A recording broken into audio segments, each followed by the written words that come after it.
shot from Curry with 0.6 of a second remaining. The brilliant shooting of Stephen Curry continues. Back to Green, into the hands of Stilwell. Fast break down to Weber. He turns. Look up behind the back. And the step and the foul. What a play by Weber. I've never seen a shooting display like this. Never. 37 in a quarter.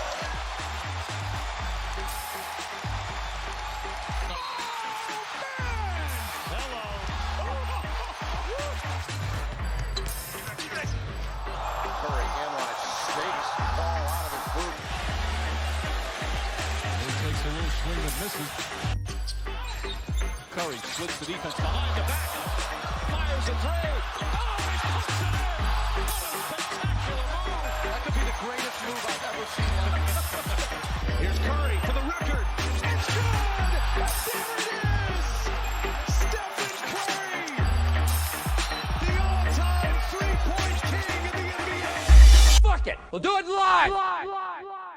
You are in Where's Huddle with me, Brian, with your usual, my boy and producer Marcus. What's up, Dub Nation? And my master of all things sound and video, Maxime. How's it going? Gentlemen, I am fired up to announce that rejoining us after hell of long, crazy long, the co-host of the Morning Roast on 95.7 The Game, one of the most knowledgeable and passionate Bay Area sports fans we have on this show, and a guy who will not hesitate in improving his baseball swing at SF Baseball Academy, Mr. Joe Shasky. What's going on, Joe? What's up, guys? How you feeling about these Dubs? Dude, I'm apparently feeling nervous to have you back on. I just flubbed the Open. I haven't fucked up an Open for like months, dude. So I blame you. I'm not sure what's going on. It just is what it is. The perfect game's out the window. I mean, that's okay, but we could still have a no-hitter. Is it good when your first pitch is wild? You know, I feel like anyone who is watching is like, ooh, this is going to be a very interesting podcast. And Joe, let me tell you, on air, what I kind of insinuated off of it, you were hand selected for this one, man. So we are in the middle of our intern Hunger Games. We narrowed down a pretty large field to 4 people. Today, we're going to be talking to Dylan. Here's why I handpicked you. Love talking to you anyways. And I wanted to show you that I can fuck up an Open. But you are also someone who always speaks his mind. We trust your read on people. So at the end of this, after we have Dylan in and go through his questions and stuff, we're going to ask whether or not he has your badge of approval. Okay. Before we get to any of that, man. A lot of pressure. It is hell of pressure. Here, I'm going to add more pressure, and I'm going to tell you why I'm a little bit upset. So Dylan asked me before we had him on whether or not we were going to have any guests. And I told him, yeah, we're going to have Joe Shasky. And because Dylan's out of town, I gave him, some details. Joe is a local radio host here, and, he comes on occasionally. Here is his response back to me. Butcher Boy, ! The man is a fucking legend. I appreciated his rise. And so I'm going to tell you, I'm a little pissy because, this is my chance to try to come off as like a big shot. You know what I mean? To the interns. Meanwhile, you're his fucking hero. So there you go. So there's some pressure. Oh my God. I would not call myself legend at all. In fact, my wife would call me something completely different, like asshole or something, but definitely not legend. All right. Like go fold the laundry or something. My wife just doesn't even talk about me. So you're at least a step in the right direction. Boys, before we turn to Dylan, glass half full. All right. So, Joe, you remember this segment? Yeah. Look back. Give me something you like or don't like about the Warriors. I'll go first. And uncharacteristically, here's something I don't like. I'm a sports schizophrenic now. Like, I've been through bad seasons with the Warriors where they played well or didn't, and it didn't change my opinions. I've been through dynastic run seasons with the Warriors where they played really well, and again, didn't change my opinions. Now, dude, my fucking opinion changes by the day. After that Portland win, I'm like your boy Bonte. Finals all day. Let's go. If they lose tonight against the Clippers, I'm going to be worried about the play-in. I'm going to be sobbing on the way home. So I don't have any consistency, and it's what I don't like. I'm going to go glass half empty here, guys, for this purpose alone.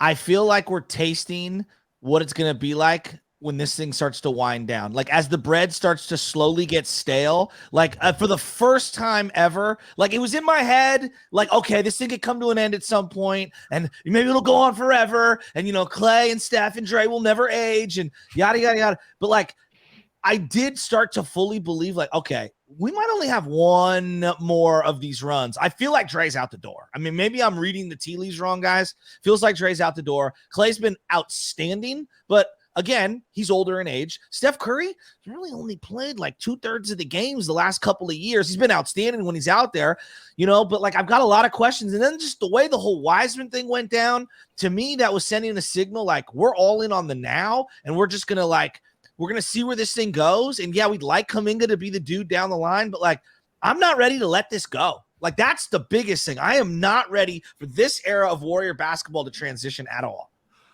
I couldn't agree more, man. I've become entitled. I've become everything I hate about fans. I've become what I used to hate about Laker fan. I mean, like when they are not, when this ends, and hopefully that won't be for 50 years, I mean, although I agree with everything you just said, when it ends, it's going to be real hard getting into lower stakes hoops, like when all they're doing is fighting for the right to lose in the first round, it's going to be hard to get our ire back up. But problem, hopefully for future Bram, Marcus, Joe, and Maxime, we should at least have this season. I don't know. Boys, what do you got? Yeah, for me personally, Joe actually just helped me understand something a little bit more clear, I should say, which is that I feel like, Joe, another person that feels the way that you do is Steve Kerr. Yeah. The reason that he's continuing to play, I mean, you put it into context for me. The reason that we're continuing to see some of these two-way contracts get more minutes than our young guys is that Steve Kerr is not ready to let go of the present right now. And that sucks when our ownership group is trying to pitch us on this 2 timeline, whatever it is now thing, because there's clearly a difference of opinion between ownership and coaching staff. And that's tough for me when, I'm like, Quinones gets the 10-day contract. That's compelling. And then my first thought is, well, shit, is he going to get more minutes than PBJ and Kuminga? Dude, that's a terrible space to be in. I'm sorry to be more of a glass half empty guy, but I guess we're all in sort of a similar malaise here. Yes, I mean, I'd be willing to bet anything he'll get more minutes. There's no question that Lester Keon, he will. I mean, we'll find out. Maybe I'm wrong, but that will happen. But they also signed him just to trigger the ability to extend Lamb and Ty Jerome. So I don't think it's because Lester was killing him. He's averaging over 20, which is great. But, they're not like Lester, come be our savior until Steph is coming back. But, I'm going glass half empty too, in a little different angle. I'm worried about Wiggins being out and we haven't played with our full squad healthy and figured out how to win together this season. We did it last season, but you can make a case that Steph, Clay, and Draymond cannot play together and then pick it up in the playoffs and win the whole thing like we saw last year. But it's a little more concerning when Wiggins is that, because he doesn't have that familiarity yet, I don't think. So we haven't had our full team there, and Wiggins is obviously going through something, and we respect that, and no pressure to come back. But it just makes me half full nervous of when we get into the playoffs and we're still trying to find our rhythm as a team, and hopefully we can recapture last year. But it's to me, it's a little more difficult with Wiggins than it is for our core. This is getting a little sad and depressing for me, boys. Let's get a little glass half full here as opposed to the sad thing there, and I'll pick up the trail and give you the other side of it. So this actually comes from 95.7 The Game. Pull up that Twitter or that tweet. I shot you, Maxime, with Guru's take. So I guess Myers ended up on Steinmetz and Guru's show, and they got this quote about Wiggins. Let's go ahead and listen to it. Hey, Bob, thoughts and prayers to Andrew Wiggins and his family. You and I have family, so let me know if I'm doing too much. And I don't want to sound selfish, but I want to ask you, is there a scenario at all, and I'm sure, a few in Dub Nation want to know, to where it's on the table that maybe Andrew doesn't get back? I don't think so. Look, I don't want to speak on his personal life, and I know you don't either. I know you're not asking that. I don't think that's what anybody is planning for, but we'll leave that in his own place. But as far as to answer your question the best I can, that's not the expectation. I think what you're asking is, could he remain out for a long, long time. I don't think that's happening, but I'm going to leave that alone. And hopefully when he gets back, whatever words he would like to say on it, which I don't think will be much because it's his private life, he will do. But I understand in your business you have to ask these questions and it's your job. But I also got to respect, and I think you're saying the same thing, the privacy of what he's going through. Myers is such a fucking pro. So to make it a glass half full, right? It doesn't sound like Wiggins is going to be gone for the year. Myers is expecting him back. Although the reason I say he's a pro is Myers spoke for about 45 seconds there and said almost nothing, but it feels like, he patted us on the back and said everything was going to be good. Marcus, that doesn't address your concern. And we won't know whether or not they will have the kind of familiarity they need until he actually comes back and plays. But I'm going to turn this into a question. So, Joe, if I'm on that radio station and another show gets that quote, I'd be competitive. I wouldn't say it, dude. I would never bring it up to them or anything. But internally, I kind of like, fuck, we're the fucking morning show. We are the top, the top ratings getters. For you guys internally, is there friendly competition? You hear that? Is there any fuck? I wish we got it. Are you kidding me? Are you like, is that a serious question? Do you know how many Eagles are involved? Like I didn't come up the journalism route, right? And so I remember when I first got into like the industry of media, this is like 5-6 years ago, and they're like, it's show business. And I was like, come on, we're talking about sports. Like, are you kidding me? No, the egos are large and the skin is thin. Let me just put it that way. And everyone is competing for everything. So yeah, and I'm boys with Guru. I love him. Like when he asked that question on the front end, I was like, that's a 20-second, lead up question. We would do this. You're stretching it out there, homie. Like, get to the question. You know what I mean? But yeah, hell yeah. I want Bob Myers on my show. Don't be kidding nobody. And I'll tell Guru to his face. Like, I'm hella pissed that we don't have Bob Myers on every 2 weeks anymore. And Bob said, I got to drop my kids off and it doesn't work out. And I get all that. I'm like, damn, Bob, drop your kids off earlier. You know what I mean? Get on my show quicker. So, Joe, if this makes you feel any better, I mean, you can guess, what kind of a psychopath I am.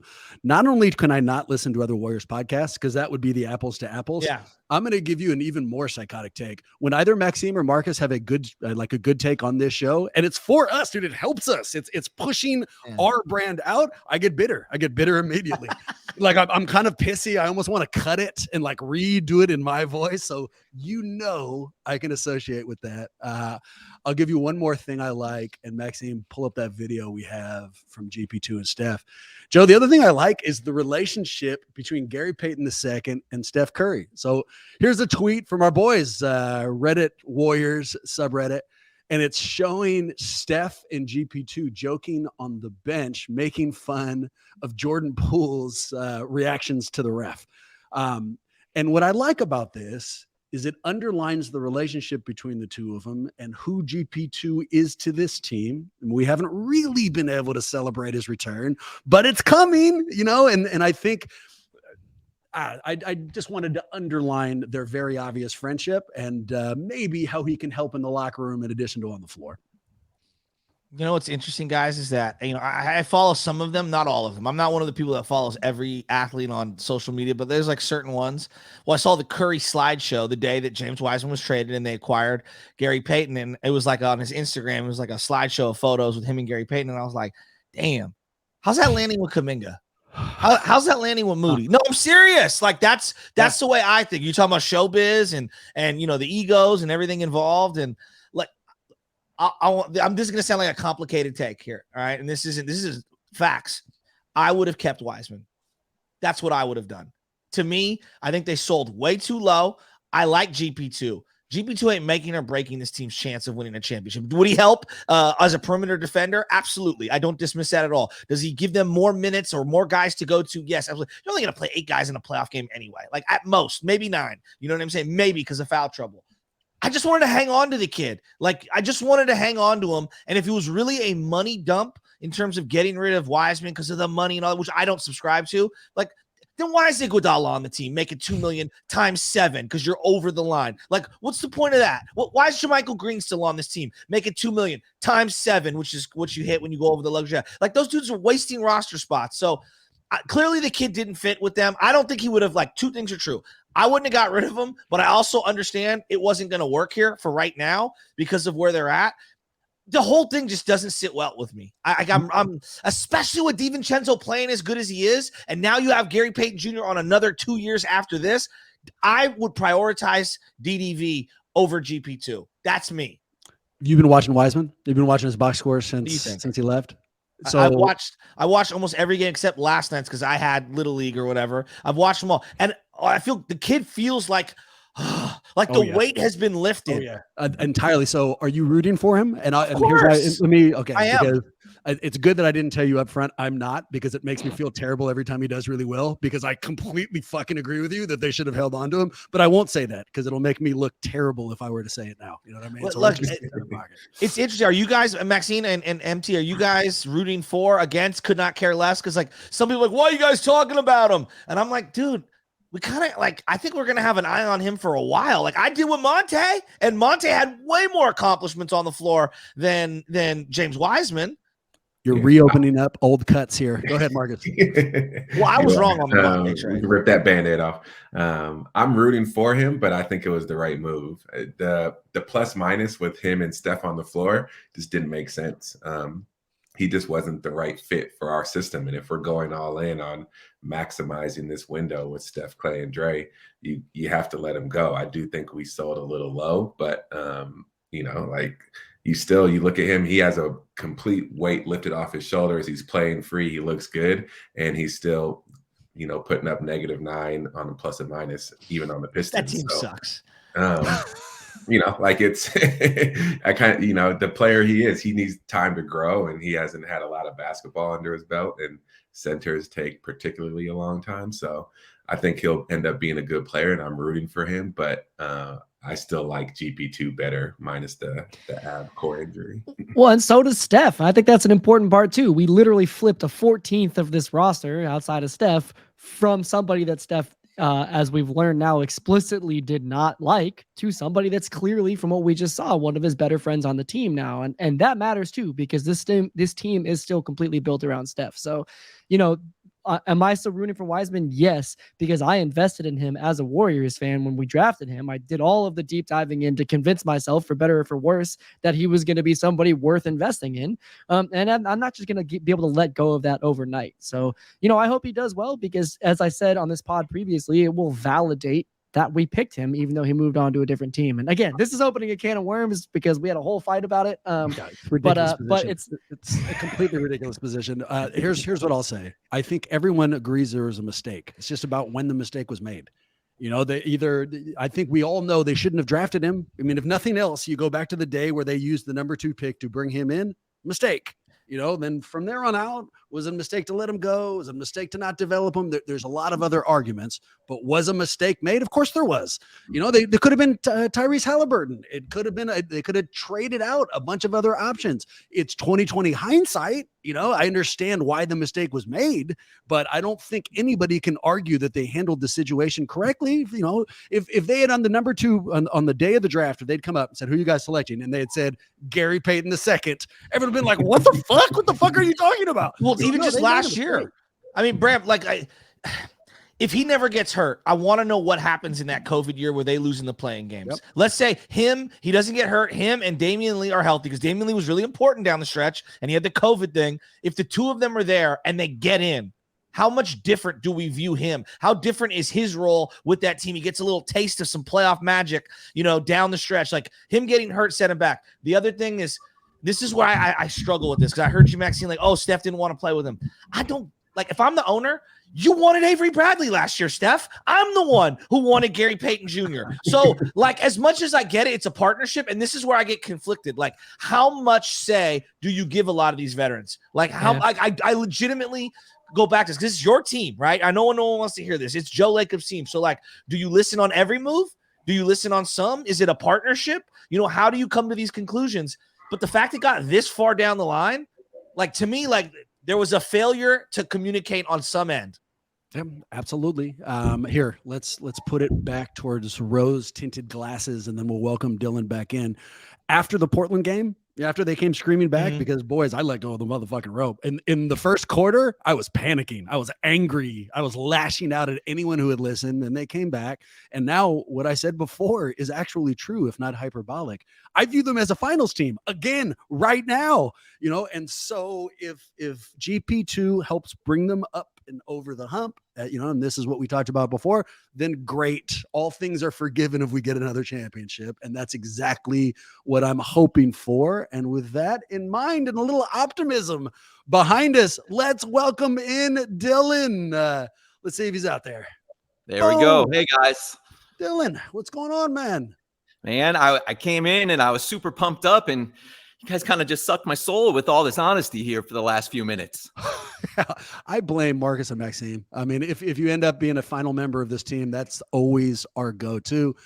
You may have heard in the background, I already passed along your compliment to Joe. So, yep. I was hoping that you were going to give me a little admiration, but no, it'll go towards Joe. It is what it is. You can't win them all. We have some questions we've asked you to put together, but before we do that, just a couple of things about you, man. Let's start this way. Where are you from, and how the Warriors get into your life? Okay, well, I was listening to Tiffany, and I felt like I was a bit of a kindred spirit because I don't really know where I'm from. Same thing. I lived in multiple countries, multiple different states. But as far as how the Bay Area sports and the Warriors came into my life, as I mentioned, we had a little bit of an adventure when I was a baby, running around multiple different countries with the feds behind, chasing me and my dad around. And I know it's crazy. I was one of the early milk carton kids. Let's just leave it at that. And I have this memory of standing over by the Cliff House in San Francisco, right? And my dad we had pictures of the Cliff House and all the different burned down things all over our house. So no matter where we lived, in my head from childhood, it was San Francisco, San Francisco, San Francisco.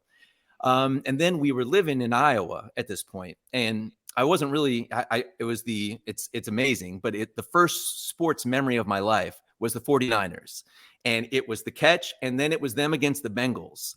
And I remember it was San Francisco, and it was those gold helmets, and then that just became my team, which then transitioned into, okay, now I'm watching baseball.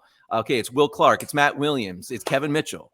And then you said something the other day, or maybe it was on an older podcast, Bram, where you're like, I was talking to somebody and they didn't even know where Golden State was. Well, Chuck. About 87, I was like, Golden State? I mean, that's California, but I didn't know where they even were.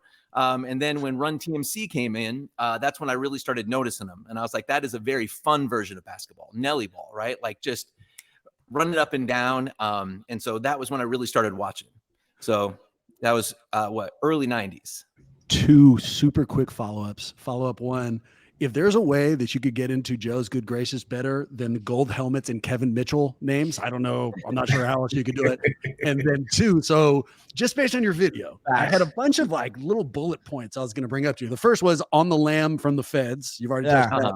Here's the next one. Manatee wrestler? The fuck do you mean you were a manatee wrestler? How do you wrestle manatees? Why would you wrestle manatees? More details, dude, please. Yeah. Well, I mean, have you ever seen those manatees? They just kind of look at you with kind of gleam and shit in their eyes. Sometimes, no. I went to University of Florida for undergrad. Smug and fuckers. Yeah, they are, with their whiskers and fingernails on their flippers. It's super cool. Really? Yeah. Because they used to be land animals, and then they went back into the water, so they still got the claws there. And you look at them, and it's way back in their flipper, but they still got the fingernails. Anyway, not a biology show. Welcome to the Marine Huddle. I want to know how you wrestled. Bro, look at that. Evolved. All right. So, Okay, yeah. I'm thinking of Family Guy now. I don't know if you guys know when they're making fun of, or South Park making fun of Family Guy, I think is what it was. So when I went to University of Florida, my original plan was to be the American crocodile hunter. And so the lab that I was working in, we were working with the U.S. Fish and Wildlife, and you'd pull the manatees out, and we would, like, all the vet students would come out and scrub them down, and we would notch their tails. Sorry, my Sonos is yelling. Anyway, anyway, what you do is you basically put a big old net. So you have a boat with no transom. You circle a net around the manatee, and you got about 15 big dudes on this boat, and you tighten it up, and then we yard and we pull this manatee into the boat. And there was one time, I won't waste too much of your time, but it's a great story. Sorry, Bram, you're gonna hate this, but there was one time we didn't realize that the little manatee that we were pulling out, there was a second manatee in the murk, and we didn't know it. There's a picture of the boat, like all the people flying off, and those fish and wildlife guys, they're badass mofos. They're jumping in with knives to cut the nettings before the animals drown. Super exciting.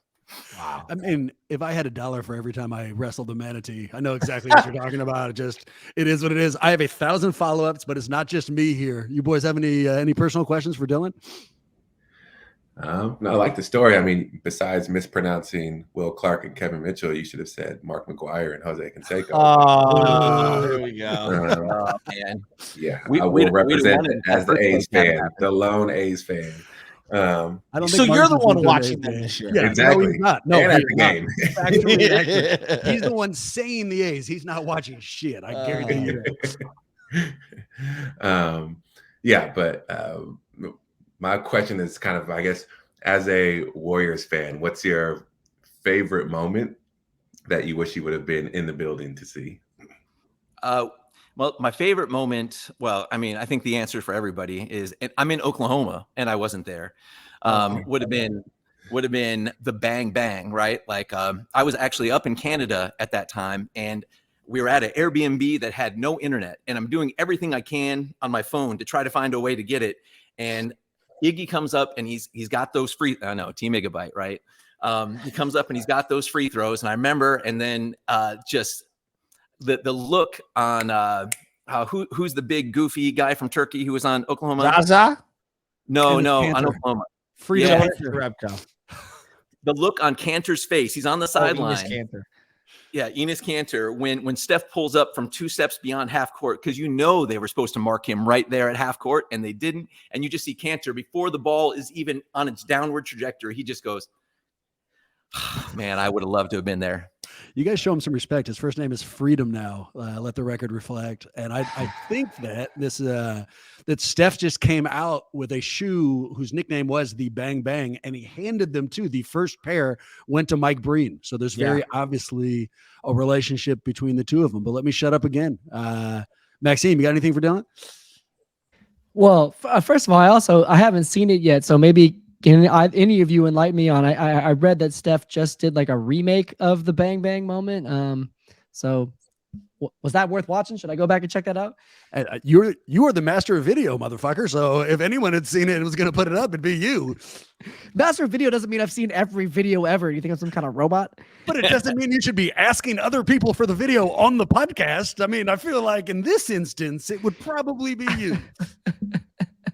My goodness. All right. Yeah. So my question for you, Dylan, is basically this, right? You have you listed off at the end. We heard about manatee wrestling. We heard about you being on the milk carton, which you said, let's just leave it at that. And I'm having a very hard time doing that, but your wish is my command. I'm curious, right? Because I think that's an exciting list of things. How do you think that's actually going to help you out as the resident Warriors Huddle intern, social media guru here? Well, I think that you and Bram said it, or I think Bram probably originated it, but there's a lot of podcasts out there and a lot of podcasts that cover the Warriors, especially when we're doing well, right? And what really kind of sets the Huddle apart is the personalities, right? It's the stories, it's the anecdotes, right? It's the golden questions that kind of just all of a sudden go rogue. And we're listening to Joe talking about a baseball player with poop on his back coming out of the dugout, right? And so I think having a wealth of just experiences that maybe not everybody has is going to lead to probably some wacky takes that you guys can clown on me for, and that maybe the listeners will find interesting. So I'll transition from that because it's the perfect dovetail. This is our Judgment Theater for today. We did one with Tiffany, so I'm going to do one with you. This is where we get a little bit personal. So the question is, we've done this one in the past. There's a lot of dividers in life. Here's a random one. There's people in my life who drove before they had a driver's license, maybe took their car out, did all that. And then the people who, absolutely follow the rules and would never do that. And we've gone through us. You can guess with me. I drove my first car accident came at fucking 13. So yeah, It was way before. If I remember right, I want to say Marcus and Maxime were both a no. Am I remembering that? Or did you guys both wait till 16 or were you before? No, I waited. I waited.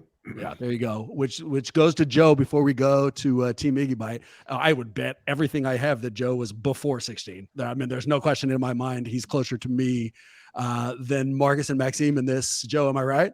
Dude, I had a Buick Regal before I even turned 16. I saved $500 and bought it from the dude down the street, and I would have to move it all the time for street sweeping. And then by the time I was eligible, I failed my driver's test because I was such a dippy. And then my dad, when he was on the sauce and all messed up, accordioned the crap out of that Buick Regal 2 blocks from the house. And I never got to legally drive it.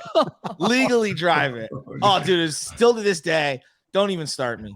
My little tidbit there, and then we'll go to Team Megabyte here.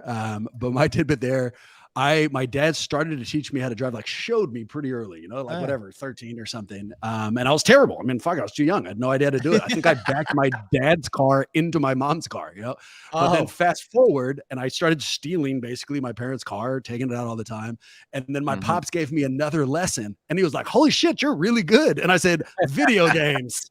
And it's like, yeah, video games made me so much better. I don't think he fucking believed it then, but it is what it is. So we turn to Dylan. Boys, throw out a guess. Dylan, don't tell us yes.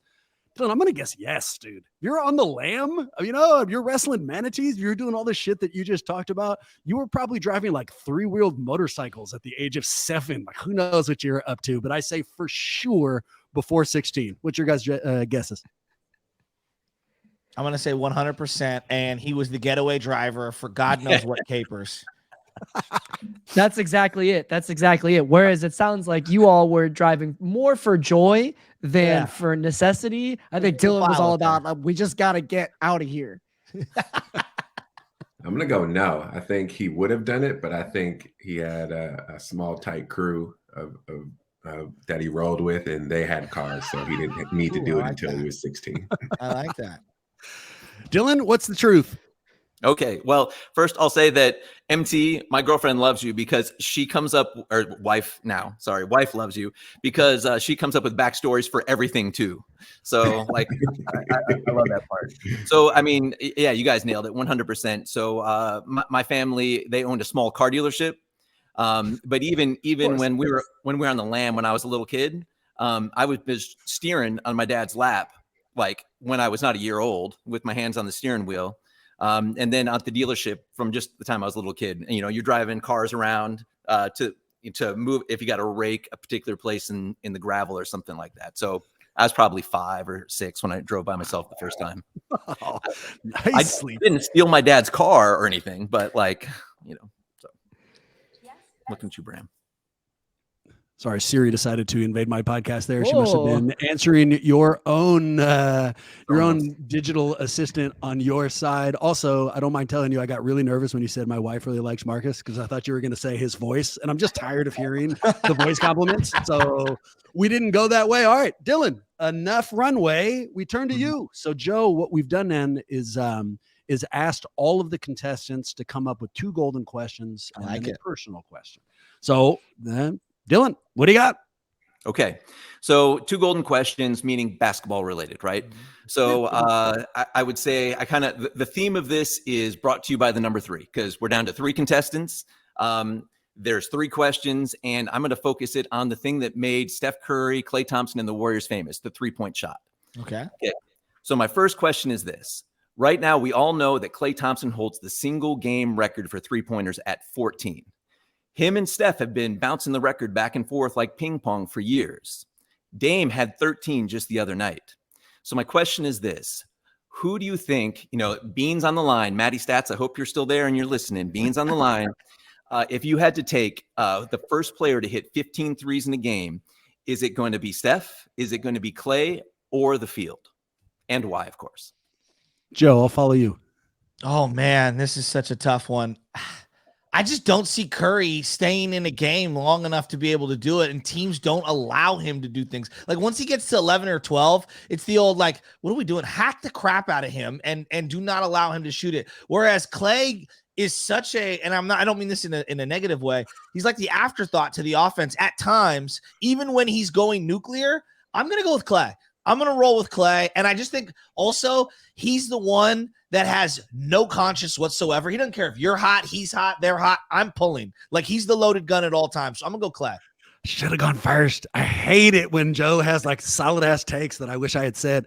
So yeah, man, I would have gone Clay too. And here's why. He does not give one fuck, not one. You know, I think he will pull at any moment, at any time, regardless of the setting. We already saw it this year when he started getting close. You know, even though they were up by double digits, he was still firing up 3-pointers early in the shot clock.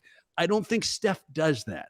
And, you know, I think Steph has more of a sense of we need to win this game, not win this record, whereas Clay just goes balls out. So between the two, I would take Clay.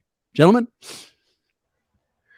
I'm going to go the field. I think Steph and Clay have a good shot of doing it. And to your point, Clay more so than Steph. But there's a lot of good shooters out there that will be in a terrible game that doesn't mean anything, and they'll just be getting up shots. I'm thinking Trae Young, Luka Doncic, you know, maybe even a Devin Booker will get hot.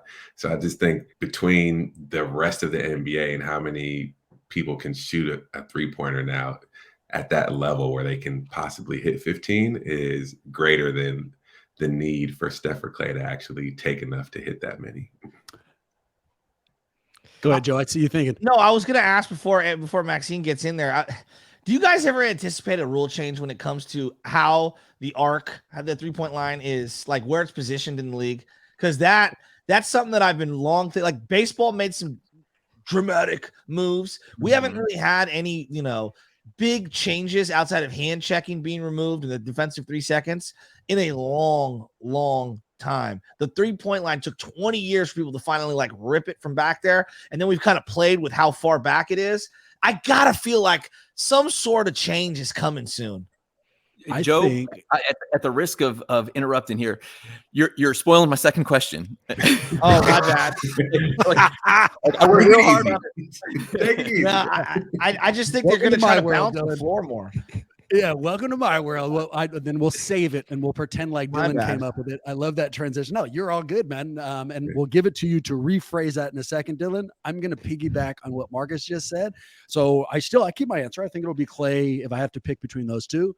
But ultimately, do I think it'll be Steph, Clay, or the field who holds the ultimate record? Field. The 3-point shot has become the new go-to move. There's as I speak right now, there's probably a 5-year-old taking a 40-footer, you know? And so for as long as that's true, and that's the focus of development for the AAU and all these young programs, I think we're going to see a lot of 3-point shooters. And, you know, Wembanyama is 7 feet and he's known for his fucking 3-point shot. So I think the record's going to fall in the future as well.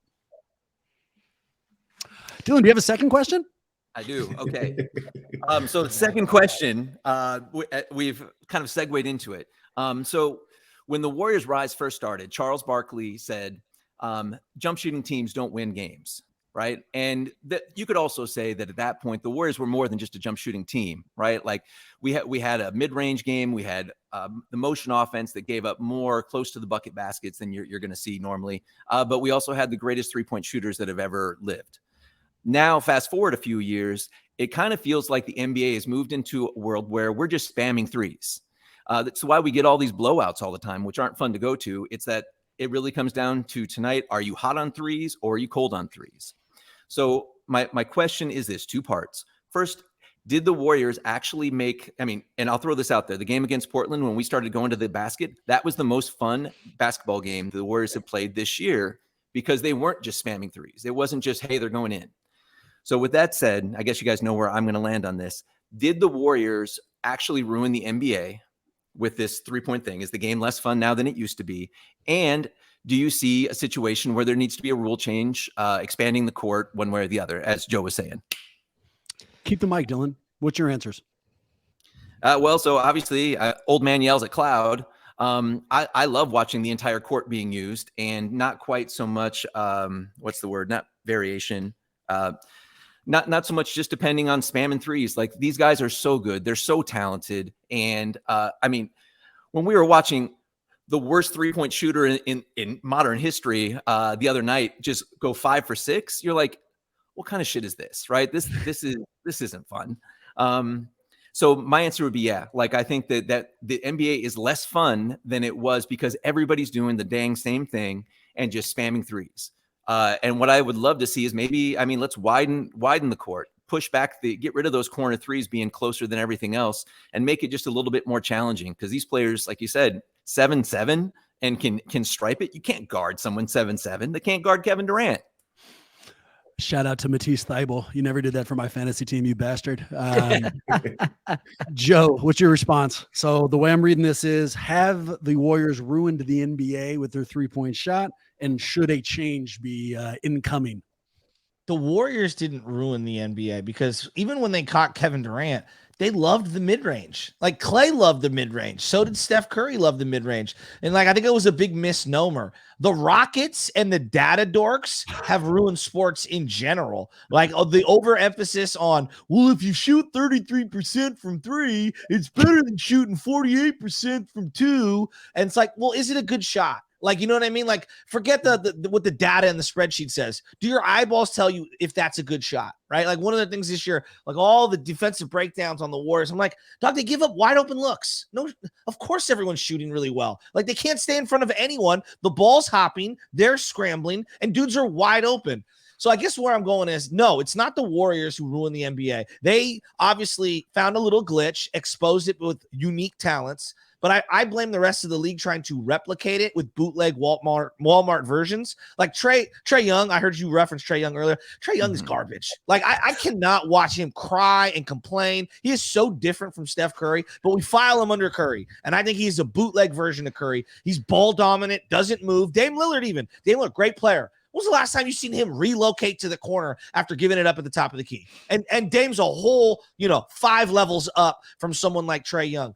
I think that they need to do one of two things: either move the 3-point line back somehow, or have none of the corner 3 be available, right? So now you don't have guys running into the corner. So you just go, that line would almost go out of bounds where it starts to turn and go straight. The other thing that you could do, what if we added 3 points for a dunk? What if we did something like this and we brought back some sort of floor balance for big men? Like, I love that Jokic and Joel Embiid have brought back the big man, but it does feel like you can pick and roll those guys to death in the playoffs, and it negates their impact. You've got to do something here. Like, I do think that some tweak, I don't know what it is, and the game is not being watched by people. Major League Baseball, their NL and ALCS outrated the Eastern and Western Conference Finals.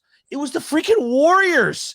It was the freaking Boston Celtics. These are blue blood, organizations. We know how good the Warriors attract viewership. Something's wrong. And if you look at Major League Baseball, it was like the Phillies and the Astros. No one cares about those teams nationally. So I think they have big problems. And I think part of it is the bombing and chucking that you see. I agree. But Maxime, we haven't heard from you for a minute. What's your take here, man?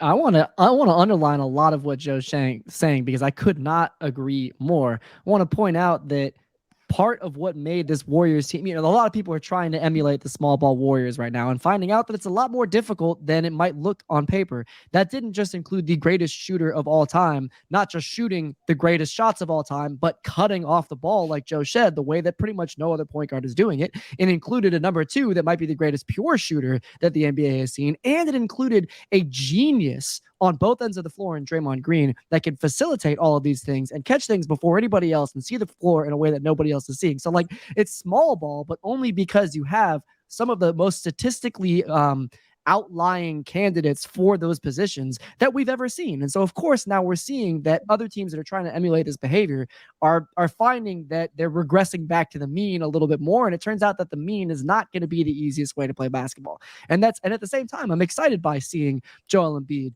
by seeing Nikola Jokic, by seeing Giannis Antetokounmpo. And then that reminds me of what Kareem was saying about how he wished that he had been given more of a license when he was younger to take the ball 48 feet right up the court. Like, that opportunity to actually be a ball handler as a big that's a huge advantage. So yeah, there are things that we can do. I love the idea of getting rid of the corners. We've also seen that's like one of Wemby's sweet spots for the three. So that might change his game a little bit, probably for the better, to force him to be a little bit more in his full bag as opposed to relying on that outside shot. But I kind of want to stress the point that this idea that the Warriors ruined the game by going small ball, it's not that simple. It required some of the greatest players of all time to come together to really pull that off.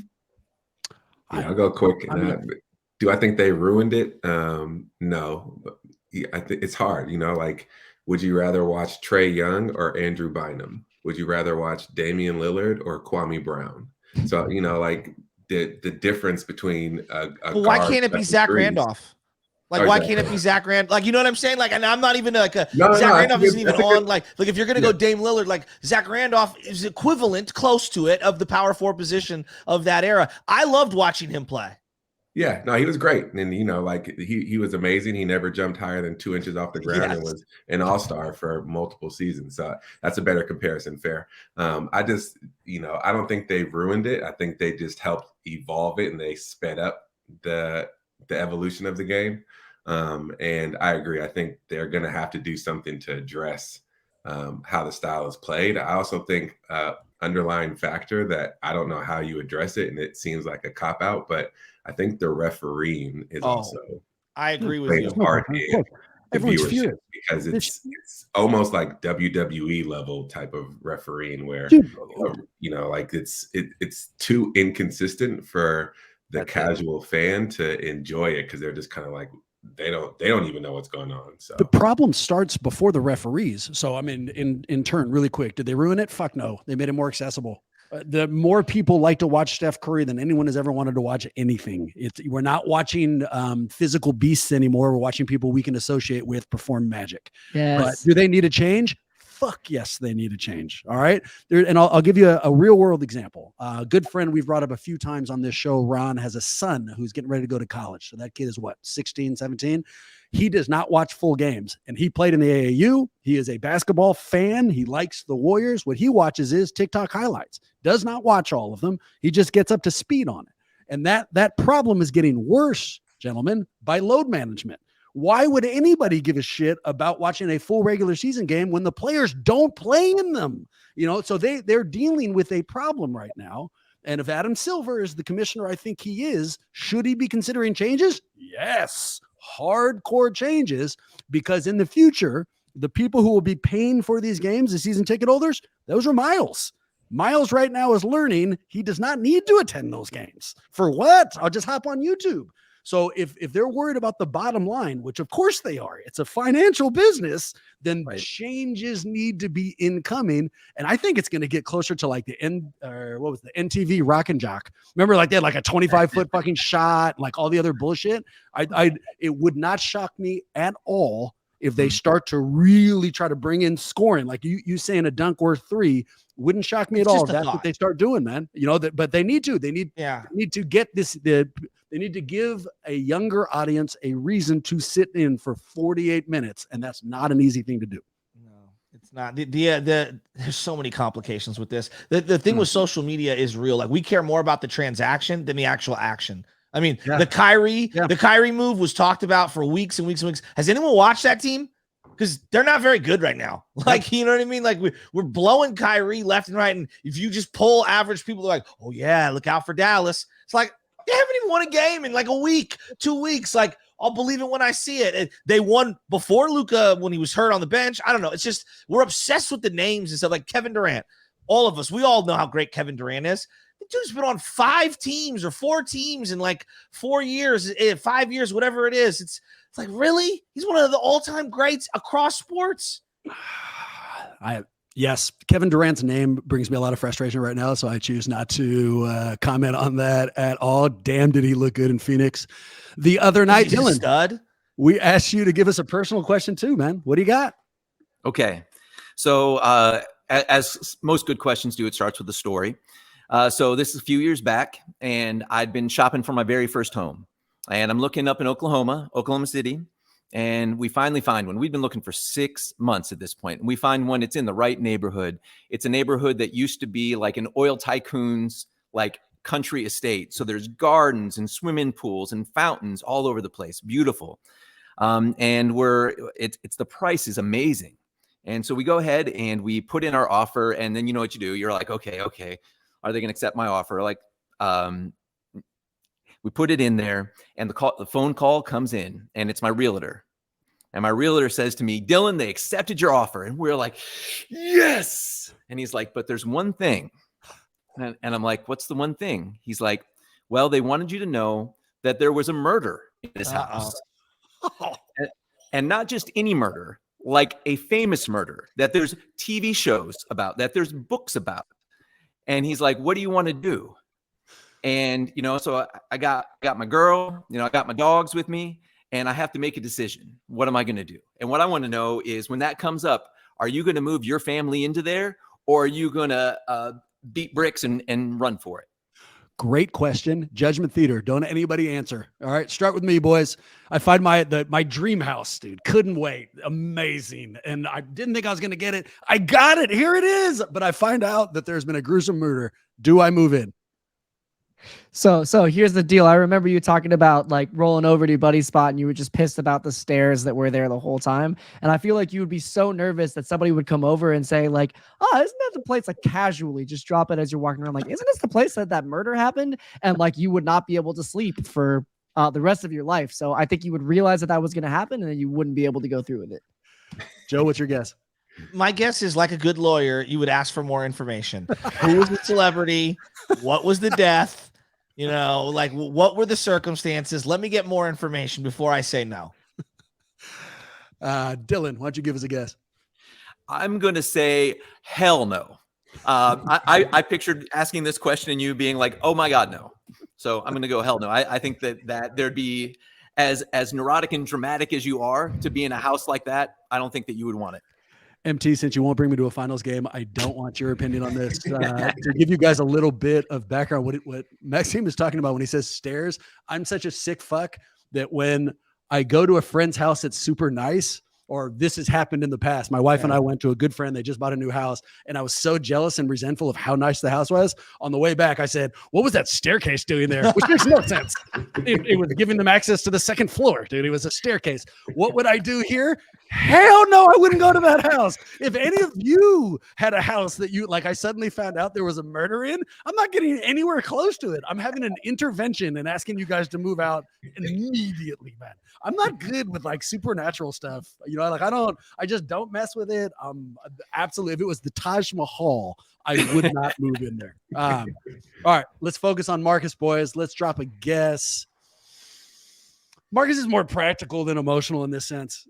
It wouldn't just blow past it. It wouldn't be like, oh yeah, I don't care. You don't have to tell me about it. He'd do the due diligence. He'd get like paperwork and shit. He'd get the police report. He'd talk with his wife. But as long as his wife was good with it, Marcus would move into that house. I think I'm kind of with you on that one. I think you're right. I'm going to go with exactly what you said, Bram. That's the cop out for me. I respect it. Dylan? I think that Marcus would look at it and say, I bet I can renegotiate here and make them a lower offer. It's an incredible answer. MT, what's the truth? The truth is, never in a million years would I go. Really? No way. Ever since I started watching Scooby-Doo, I've hated ghosts. It's not happening. I respect the other world, wherever it lands and whatever it may actually be, too much to, if that house has ghosts in it, if it had a murder in it, then there's plenty of other houses in the city. You wouldn't hire a group of teenage crime solvers to figure out that was actually just a janitor with a mask on. Yeah, exactly. Fair enough. Let's turn to Joe. I think Joe's a no. I think he's a no. I think he'd think hard about it because he has a practicality to him too. And I think that he would run it by his wife. I know, married man, he's not making any calls on his own, but I think push comes to shove, as long as his wife was cool and be like, no, I know it was fantastic, but too much other concerns. I think Joe would be closer to me. I think he says no. I'm the opposite. I think he's all in on it. He even busts out a Ouija board and the seance and tries to get the ghost to come kick it and party. So it's part of the home charm. opener, you know, like when he brings people in, when they have like the big party to like let everybody know, and we have a Ouija board that we'll all be using. Incidentally, it's his filter on Redfin. He has does it have a murdering ghost involved? I've left more than once when people busted out a Ouija board. By the way, I don't mind you. Don't like. I'm out. Like I said earlier. Dylan, what's your guess?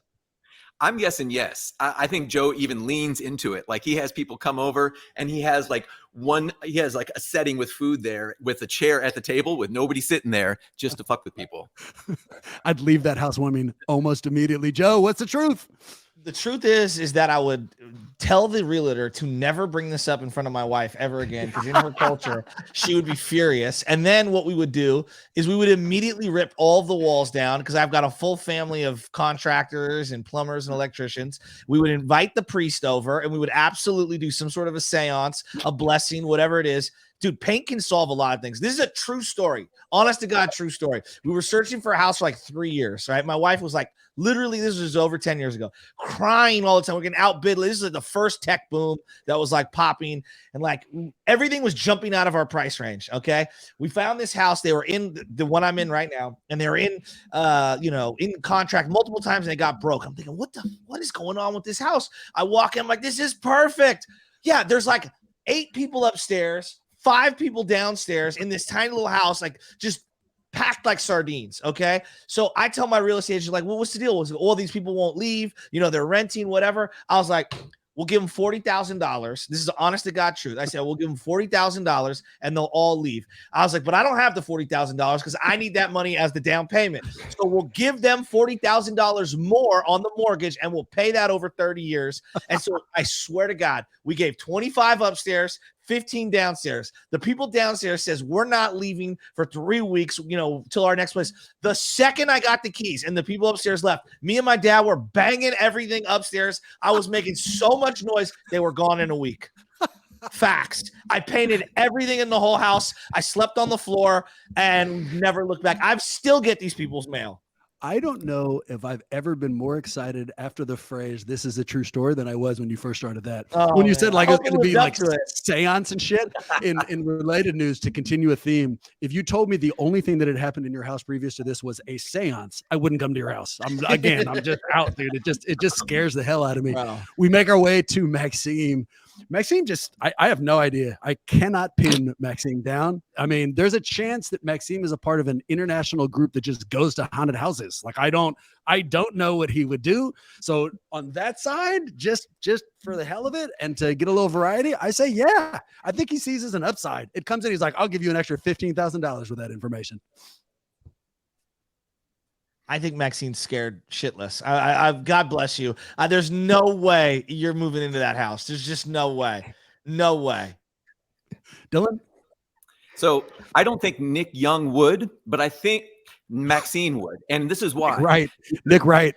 I'm sorry, Nick. I don't think Nick Young would either. If Maxine looked like Nick Young, Nick Young is going through some real physical problems. But he does in fact look a lot like Nick Wright. I think he would, because there's one thing I left out. There's a 45-year-old beautiful live oak tree there. Then you could practice your climbing on every day. And I think he would have looked at it. He'd have been like, well, ghosts are kind of scary. However, look at that tree. So I think Maxine would have taken it. What's the response? Well, burying the lead, that changes everything. Oaks are my favorite tree. They are beautiful and wonderful creatures, and I love climbing them because they have so many different limbs and you can just get all up in it. It's great. I like to swim. Not having to drive to the local pool to do a swim would be fantastic. And I don't believe in fucking ghosts, so fuck that. I would be a little bit more nervous about there being a large property. I would probably make sure I get another dog to like deter people, but I'm only worried about the living. The dead stay dead, fam. Related news, I'm never going to Maxime's house. Who knows what the fuck? Can we circle back real quick? What do you mean you have multiple friends that have pulled out Ouija boards, Bram? You need to be hanging out with different people. Yeah, I've been alive for a long time, man. I mean, it is what it is. It wasn't like in the last week, but like over the decades I've been alive. Yeah, I've seen more than one Ouija board. Have you been to the USS Hornet in Alameda? Of course. Yes. Not Okay, on so- it, but I know exactly where it's at. All right, so with my buddy's bachelor party, my buddy JV is like way out there. I mean, he moved to Croatia or whatever. He's completely out there. He goes, bro, we're going ghost hunting. Right? Everyone met up. We were like, what? Like, he's like, where this, where that? We had no idea. We get there, we're going ghost hunting. And I swear to God, we went on there and these veterans were like, that guy hung himself there. That guy died there. And they went through the whole, more people died on the USS Hornet than any other ship in the history of man. And I'm like, this, and they were saying how it's haunted, basically. I didn't see a ghost, but like, it was the weirdest bachelor party of all time. And then, of course, we went to the strip club afterward. But like, who does that? I'd be 100% down on one portion of that bachelor party. I'll let you figure out what part it is. I stopped going. We occasionally will put people up, our expert witnesses at the Claremont over in Berkeley. Oh yeah, haunted. Okay, and the Claremont has a haunted history. I don't know if you boys knew that. One of the elevators, if you're looking at the elevator bank, stay out of the one on the right. And when they told me about that, I had a free room in the Claremont because we're in trial, and I was like, I'm good, I'm out. I'll say, like, is there like a Motel 6? Like, I'm all the way out. But we're bearing the lead. We go to Dylan. I'll offer the first guess. Of course he wouldn't. He's not in that house right now. We're looking at his house. Like, he told us that he was going through it. You know, I don't see any floating heads in the background. So based only on my context clues, I guess no. Dylan said no to that haunted house. Do you have to disclose? I think he's living there. I think he's living there right now. I really do. I think he's living there right now. I think he's thrilled and he's happy and it's all good. That'd be an incredible Sixth Sense like reveal. If like that's actually Dylan is the ghost. Yeah. It turns out, you know, like it all comes together right here, right now. I think it went through, but then he moved. I think when you close on a house, it kind of is what it is, and they were shady for saying that after, you know, you closed, but you were like fine, and then you dealt with it, and then you heard one creak too many late at night, and you were like, I'm out, and you moved to a new house. You mean just one creak overall? Maxime, what's your response here? Weigh in. Yeah, well, I'm wondering because if you have to disclose that information like that, was that the realtor's obligation? I hope so. Okay, Yep. okay. So that changes things. Because I was thinking, like, man, it could be a nice opportunity to flip the house and get a lot more in return. But no, I think you passed on it in the end. Dylan? So you were all kind of right, except for Bram. You were 100% wrong. Okay. Right, thanks, man. Okay. So, you know, I mentioned in my video, I'm a geologist, right? So the way that I look at it is life has been on Earth for 1.43 billion years. So if you're looking for the one place where nothing bad has happened to a human, nothing has died, you're going to be standing inside of a volcano on fresh lava that's coming out because something's died everywhere else, horribly, probably. So and it was $52 a square foot, brother. Like, so it was a no-brainer. I went ahead and took it. But I have since moved out of there. So you were right about that. I'm not there now. And I've given that house to my dad. So he's living there currently. Oh, nice. And there was a TV show called Murder House Flip that I was trying to get on because I was like, oh, we're trying to flip this. There was a murder and they come in and they do seances stuff. So, I mean, it had been all the way across the board. So I give everybody stars there. I'll have you know that my house is actually on brand new lava built volcano. So nothing's died and certainly hasn't died horribly. And I don't need you to somehow ruin my well-being, mental well-being at the house. God, I have learned about geology, about manatees evolution, man. I mean, like you have taken us on a journey, Dylan, and you've done a phenomenal job. I love that last question. That was great stuff. And so we go to our moment of truth. Joe, this is it, man. So what do you think, dude? Stamp of approval? Does he get the Butcher Boy thumbs up? What do you think on Dylan? I thought Maxime was the smartest guy on the show. Like, I really did. And now I think you've raised the entire IQ of the entire squad. I think you got to bring him in. I've been impressed. That's the greatest answer I've ever heard. Yeah, I'm reeling. I hated it. No, not against Graham. I know that the videographer guys, they got to have that vision, you know? They're very creative. Yeah, Dylan did a phenomenal job. I'll give you instant impact, or instant analysis. That question at the end. I mean, the Warrior stuff is always fun. We had a lot of fun with the questions that you brought, but the Judgment Theater ones can be difficult. And the fact that we went through all 5 is a giant testament to the question, right? I would have dumped us out if I didn't think there was gold in there, and there was a ton of gold. So thumbs up from me too, with the exception of I now feel uncomfortable going home. I'm going to be telling my wife, like, did you know that we've been alive for whatever you said, 1.6 trillion years, and everywhere you've gone, there's been a horrific murder. So outside of that information, good job. You're not doing yourself any favors with the collective IQ when you forgot the number. You went 1.6 trillion. That was on purpose, asshole. I mean, I remember the goddamn thing. He's a lawyer, not a calculator. Exactly. I mean, come on. Are you explaining definitely my jokes to me? I mean, I understand what I'm doing. Well, cool. Thank you guys very much. It's great feedback.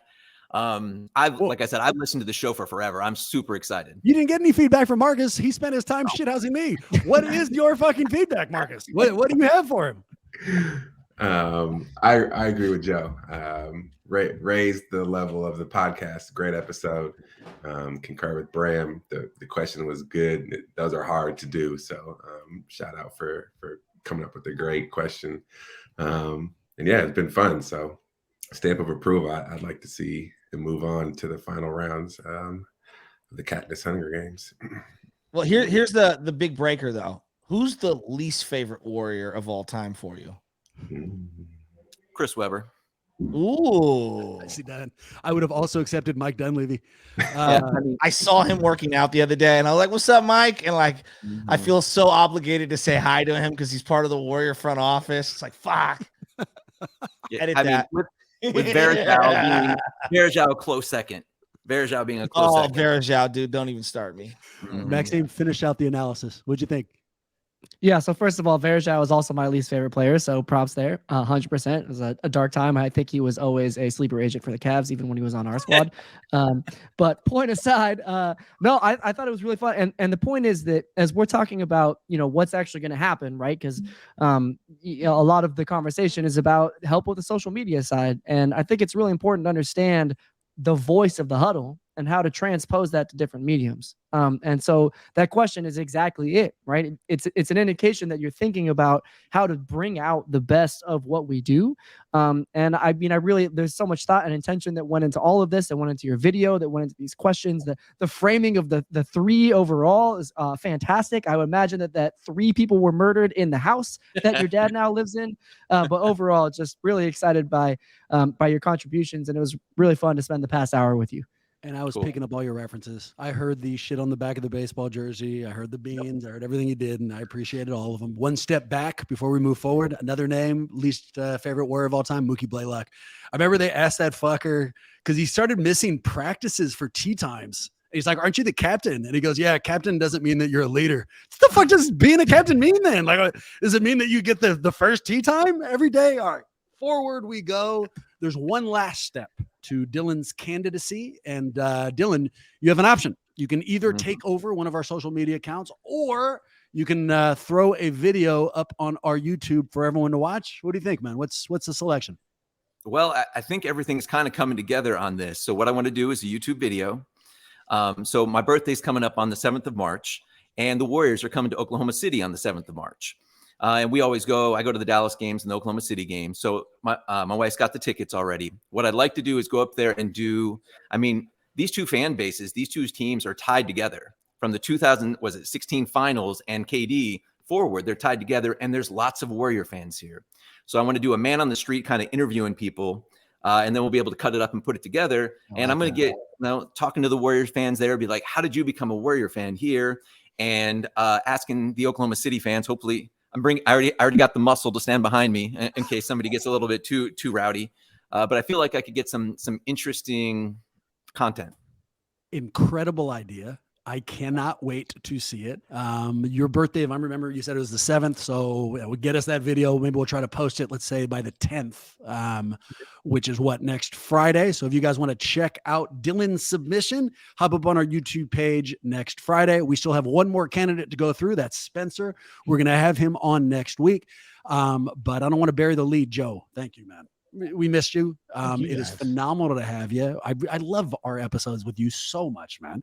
And I am positive people listening are feeling the exact same way. For anybody who needs more Butcher Boy in their life, where do they go? Well, if they want to hate Derek Fisher as the all-time worst Warrior, like I do, when he came out against the Utah Jazz, finger up like he saved the world, and then ended up beating us after the We Believe series, you can find me at ButcherBoy415 on all social media platforms, or just tune in 95.7 The Game, 6 a.m. We're on YouTube. We're on your radio. We're all over the place. I remember D Fish leaving the Warriors. Like he forced the trade. Remember, because he wanted to like spend more time with his daughter or something. He made it seem like he wasn't going to play, and then he like immediately left and continued to play 4 years. He took a private jet to get there. Dude. I wanted to be the driver, as we're talking about getaway drivers, for Matt Barnes to go beat up Derek Fisher.